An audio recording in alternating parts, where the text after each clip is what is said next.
एक बार फिर से सरकार की तरफ से मॉक ड्रिल के आदेश जारी कर दिए गए हैं। पाकिस्तान से सटे हुए 4 राज्यों में मॉक ड्रिल होने जा रही है। अब इस मॉक ड्रिल को लेकर के क्या वाकई ये माना जाए कि कुछ बड़ा होने वाला है या फिर एक अलग तरीके की रणनीति है? दोनों पहलू है और दोनों पहलुओं पर बात करेंगे। आपको याद होगा जब पिछली बार मॉक ड्रिल के लिए कहा गया था, यानी 7 मई को मॉक ड्रिल होनी थी और उससे पहले ही 6 तारीख की आधी रात, 7 तारीख की तड़के सुबह, यानी रात को 1:30 बजे ऑपरेशन सिंदूर हो गया था। अगले दिन मॉक ड्रिल होनी थी देश भर में, बाकायदा पूरी तैयारियां हो गई थी, लेकिन रात को ही खबर आ गई कि ऑपरेशन सिंदूर हो गया है। और अब सरकार ने कहा है, ऑफिशियल ऐलान किया है कि 4 राज्यों में, जिसमें जम्मू कश्मीर, पंजाब, राजस्थान और गुजरात, और उसके साथ में कई और शहर हैं दूसरे राज्यों के, जहां पर भी इसको लेकर के तैयारियां की जा रही है। तो अब सवाल इस बात का है कि क्या वाकई मॉक ड्रिल होने वाली है, या मॉक ड्रिल के नाम पर जिस तरीके से पिछली बार एक सरप्राइज निकल करके सामने आया था, क्या उसी तरीके का कोई सरप्राइज निकल करके सामने आएगा? या फिर सरकार जिस तरीके से सीज फायर के नाम पर विपक्ष के सामने बैकफुट पर है, क्या उससे ध्यान भटकाने के लिए, कोई एक नया मसला खड़ा करने के लिए ये मॉक ड्रिल के आदेश जारी किए गए हैं? हालांकि मॉक ड्रिल के आदेश जब जारी होते हैं तो जाहिर सी बात है उसके पीछे एक रणनीति होती है, और ये कह नहीं सकते हैं, लेकिन राजनीति का आप कह नहीं सकते कि राजनीति कहां तक जाती है। मॉक ड्रिल के जरिए सरकार कोई अपनी राजनीति साधने की कोशिश कर रही होगी, इंटरनल पॉलिटिक्स को साधने की कोशिश कर रही होगी। ये कहना उचित नहीं होता है, लेकिन राजनीति जितनी ना हो और जितनी गंदी ना हो उतना ही कम है। अब ऐसे में जो ये मॉक ड्रिल के आदेश जारी किए गए हैं, इसका मतलब क्या है? और कल ही गुजरात में प्रधानमंत्री नरेंद्र मोदी ने एक नया बयान दिया।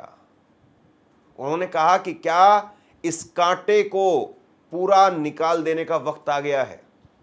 क्या मीनिंग है, क्या मायने हैं प्रधानमंत्री के इस बयान के?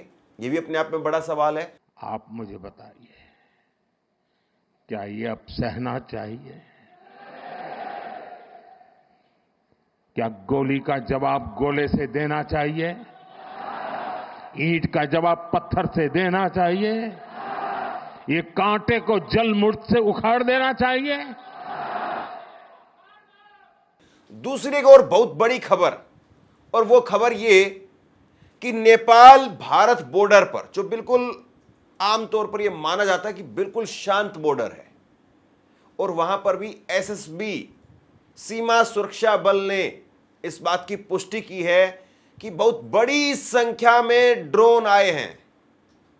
अब देखिए, एक तरफ पाकिस्तान है और पाकिस्तान के साथ में जो कुछ हालात बन रहे हैं वो हम सब के सामने हैं, और पाकिस्तान के साथ में बन रहे हालात, उससे भारत चिंतित भी है, भारत की तैयारियां भी हैं और भारत माकूल मुंहतोड़ जवाब भी दे रहा है। लेकिन दूसरी तरफ अगर नेपाल बॉर्डर पर ऐसा कुछ हो रहा है, तो नेपाल बॉर्डर पर ऐसा करने के पीछे किसका हाथ है? क्या नेपाल में ही कुछ गुट हैं जो इस तरीके की हरकतें कर रहे हैं, या नेपाल चीन के हाथों में खेल रहा है? बहुत बड़ा सवाल है। और जिस तरीके से कल कहा गया था कि चीन के सामान का बॉयकॉट करें, तो क्या नेपाल बॉर्डर से भी बड़ी संख्या में ड्रोन का आना वो अपने आप में कोई बहुत बड़ा संदेश है? इस पर भी बात करेंगे। एसएसबी ने इसको लेकर के क्या कुछ कहा है वो भी मैं आपको दिखाऊंगा, लेकिन सबसे पहले मॉक ड्रिल की खबर पर बात करते हैं। मॉक ड्रिल को लेकर के सरकार की तरफ से आदेश आए हैं, और ये आदेश क्या वाकई मॉक ड्रिल के लिए हैं, या मॉक ड्रिल के नाम पर कुछ अलग होने वाला है, कुछ बड़ा होने वाला है? 4 बड़े सवाल, 4 अहम सवाल जो विपक्ष पूछ रहा है, और जिन 4 सवालों का उत्तर सरकार की तरफ से नहीं मिल रहा है, यह भी महत्वपूर्ण है।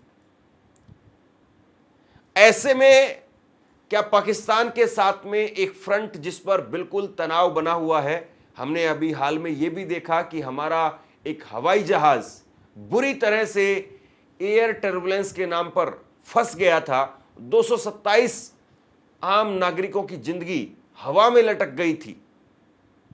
ऐसे में अगर नेपाल से भी एक नया फ्रंट खुल जाता है तो यह हमारे लिए एक बड़ी मुसीबत और बड़ी चिंता की बात है। कल शाम बॉर्डर राज्यों में मॉक ड्रिल होगी। पाकिस्तान से सटे 4 राज्यों में अलर्ट है। जम्मू कश्मीर, पंजाब, राजस्थान, गुजरात इसमें शामिल है। आम जनता से सतर्क रहने की अपील की गई है। युद्ध जैसी एक बार फिर से तैयारी देखने को मिल रही है। 244 जिलों में पहले ही मॉक ड्रिल हो चुकी है। 7 मई को देशव्यापी अभ्यास किया गया था। लोगों को युद्ध के समय सुरक्षा की ट्रेनिंग दी गई थी और मकसद था लोगों को जान को कैसे बचाया जाए। लेकिन आप सबने देखा कि मॉक ड्रिल असलियत में हुई नहीं थी। उससे पहले ही एक बड़ा ऑपरेशन हो गया, ऑपरेशन सिंदूर हो गया। और अब दोबारा से मॉक ड्रिल के आदेश। कल यानी 29 मई को शाम को इन 4 राज्यों में मॉक ड्रिल होगी। मॉक ड्रिल में हमने पहले भी देखा था कि किस तरीके से तैयारियां की जाती हैं। सायरन बजता है, युद्ध का सायरन आप उसे कहिए। उसके साथ में लोगों को किस तरीके से सुरक्षित जगह पर लेकर के जाना है, कैसे जगह खाली करानी है। जो बड़ी बड़ी कंपनी, फैक्ट्री, कारखाने हैं या सरकारी भवन हैं, उनको किस तरीके से सुरक्षित किया जाए, ये सारी तैयारियां उस वक्त में की जाती मॉक ड्रिल के समय पर। तो सवाल यही है कि क्या मॉक ड्रिल के आदेश जो पास हुए हैं, इसके जरिए पाकिस्तान को वाकई एक बड़ा खतरा पाकिस्तान के ऊपर मंडरा रहा है, पाकिस्तान के लिए एक बड़ा खतरा आ रहा है, या फिर मॉक ड्रिल के नाम पर सरकार पर उठ रहे सवालों को कुंद करने की एक नई रणनीति सरकार की है। यह भी अपने आप में बड़ा सवाल है। लेकिन दूसरी बड़ी खबर जो निकल करके सामने आती है नेपाल इंडिया बॉर्डर पर, यह खबर चौंकाती है। नेपाल इंडिया बॉर्डर पर बड़ी संख्या में ड्रोन देखे गए हैं। भारत नेपाल सीमा पर 15-20 संदिग्ध ड्रोन देखे गए। सोमवार रात कमला बीओपी के पास में देखे गए ड्रोन सीमा सुरक्षा बल यानी एसएसबी ने पुष्टि की है। इलाके में हड़कंप जैसी स्थिति, ड्रोन जैसे उपकरणों की हलचल है। ड्रोन उत्तर पूर्व दिशा में उड़ते हुए दिखाई दिए, भारतीय क्षेत्र में घुसे और फिर नेपाल की तरफ लौट गए। जानकी नगर बीओपी के पास में भी ड्रोन देखे गए। जवानों ने अपनी आंखों से उनकी वापसी भी देखी। एसएसबी की 48वीं बटालियन के उप कमांडेंट विवेक ओझा ने बताया कि ये उपकरण भारतीय क्षेत्र के ऊपर उड़ते हुए दिखाई दिए, उसके बाद नेपाल की ओर लौटते हुए देखे गए। तो अब सवाल यही है कि क्या वाकई एक बड़ा फ्रंट, दूसरा फ्रंट नेपाल बॉर्डर पर भी खुल रहा है? नेपाल बॉर्डर पर ड्रोन भेजने के पीछे कौन है, इस बारे में अभी स्पष्टीकरण होना बाकी है। लेकिन विपक्ष 4 बड़े सवाल सरकार से पूछ रहा है और एक एक करके सवाल आपके सामने है। 4 बड़े सवाल और इनका अभी तक जवाब नहीं आ रहा है। 22 तारीख को पहलगाम का हमला हुआ, 7 तारीख को ऑपरेशन सिंदूर की शुरुआत होती है, 10 तारीख को सीज फायर हो गया, 12 तारीख को प्रधानमंत्री नरेंद्र मोदी ने देश के नाम संबोधन में अपना भाषण दिया। लेकिन ना तो अभी तक सर्वदलीय बैठक हुई है, ना ही संसद का विशेष सत्र बुलाया गया है और प्रधानमंत्री नरेंद्र मोदी की प्रेस कॉन्फ्रेंस तो आप पूछिए ही मत। अभी तक उन्होंने आज तक भारत में बतौर प्रधानमंत्री एक भी प्रेस कॉन्फ्रेंस नहीं की है। और जब इतने हालात गंभीर हो गए उसके बाद भी बतौर प्रधानमंत्री उनकी कोई प्रेस कॉन्फ्रेंस नहीं हो पाई। अब 4 बड़े सवाल। सबसे पहला बड़ा सवाल जो विपक्ष की तरफ से पूछा जा रहा है कि पहलगाम में क्या कोई चूक हुई, इस चूक का जिम्मेदार कौन है, इसको लेकर के अभी तक क्या कुछ जांच पड़ताल हुई है। यह बहुत बड़ा सवाल है, वाजिब सवाल भी दिखाई देता है कि पहलगाम के अंदर एक इतना बड़ा हमला हुआ, इस हमले को लेकर के आखिरकार किसकी चूक थी, कैसे वो आतंकी करीब 250-300 किलोमीटर अंदर भारत में आ गए। बैसरन घाटी, बैसरन का वो इलाका जहां पर यह हमला हुआ, उसको लेकर के सरकार ने जब पहली सर्वदलीय बैठक हुई थी उसके बाद में किरण रिजिजू ने कहा था और गृह मंत्री अमित शाह के हवाले से भी कहा गया कि चूक तो हुई है। तो आखिरकार उस चूक तो हुई है, उस लाइन का अब जवाब क्या है? उस चूक के लिए जिम्मेदार कौन है? किसका इस्तीफा हुआ है? किसको जवाबदेही जिम्मेदार इसके लिए माना गया है? और बड़ी बात यह कि सरकार ने उस वक्त में कहा था कि बैसरन का इलाका अचानक से कुछ लोकल ऑपरेटर्स ने खोल दिया, लोकल ऑपरेटर्स ने टूरिस्ट बुला लिए, जबकि ऐसा नहीं है। अब तो वहां की पुख्ता तौर पर रिपोर्ट सामने आ गई है। हमने खुद वहां पर जाकर के ग्राउंड रिपोर्ट की और बैसरन का इलाका तकरीबन पूरे साल खुले रहता है, यह बात स्पष्ट हो चुकी है। तो फिर ऐसे में इतनी बड़ी लापरवाही कैसे हुई? यह अभी तक इस सवाल का जवाब नहीं मिल पाया। दूसरा बड़ा सवाल, क्या पहलगाम के हत्यारे आतंकवादियों को सरकार पकड़ पाई?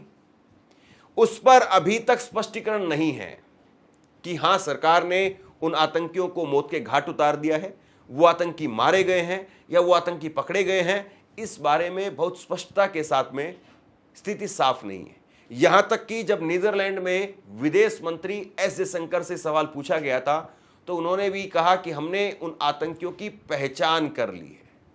यह जवाब था उनका। यह जवाब नहीं था कि हां, मार दिया है उनको, मौत के घाट उतार दिया है उनको, उनके साथ में वही सलूक किया गया है जो उन्होंने हमारे लोगों के साथ सलूक किया था, या उनको हमने गिरफ्तार कर लिया है, या सीज फायर के नाम पर उनका हमने आत्मसमर्पण पाकिस्तान से मांगा है। ऐसा जवाब अभी तक नहीं मिल पाया है। तीसरा बड़ा सवाल, जब भारतीय सेना मुंहतोड़ जवाब दे रही थी, पाकिस्तान को भारी नुकसान हो रहा था, उस वक्त में सीज फायर क्यों कर दिया गया? यह सवाल बहुत महत्वपूर्ण है और यह सवाल ऐसा है जो न केवल विपक्ष के खेमे में सुनाई दिया बल्कि सत्ता पक्ष के खेमे में भी इस सवाल की गूंज, और सत्ता पक्ष के लोग भी सरकार से पूछते हुए नजर आए कि आप ये बताइए कि सीज फायर क्यों हो गया, क्यों नहीं पाकिस्तान पर जो है इस बार एक बड़ा प्रहार किया गया, पीओके को भारत में शामिल कर लिया गया, पाकिस्तान के टुकड़े क्यों नहीं कर दिए गए? ये सवाल भारतीय जनता पार्टी के कार्यकर्ताओं में भी सुनाई दिया। चौथा बड़ा सवाल, डोनाल्ड ट्रंप ने सीज फायर को लेकर के बार बार बयान दिया, प्रधानमंत्री नरेंद्र मोदी ट्रंप के नाम पर अभी तक चुप क्यों है? तो ये चार बड़े सवाल, वाजिब सवाल, जरूरी सवाल, लेकिन अभी तक इन सवालों का जवाब नहीं। अब ऐसे में मॉक ड्रिल के नाम पर किस तरीके से क्या कुछ होगा और मॉक ड्रिल के बाद में क्या होगा, ये तो समय ही बताएगा। आप लोग बताइए इसको लेकर के आप क्या सोचते हैं?